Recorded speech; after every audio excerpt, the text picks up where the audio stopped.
Representatives, the House has to go first.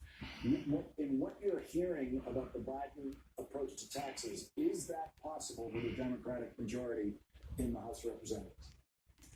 I certainly believe so, and we support President Biden's vision for making sure that we have a tax code that is centered on economic growth and growing the middle class and all those Americans who aspire to be part of it, and through things like the enhanced and improved child tax credit, which was part of the American Rescue Plan, but then Republicans allowed it to lapse.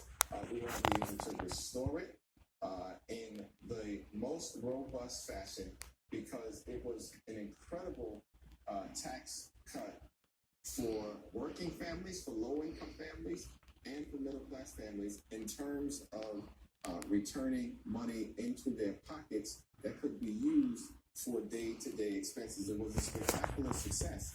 And when you juxtapose that with the extreme MAGA Republican vision, when they had the ability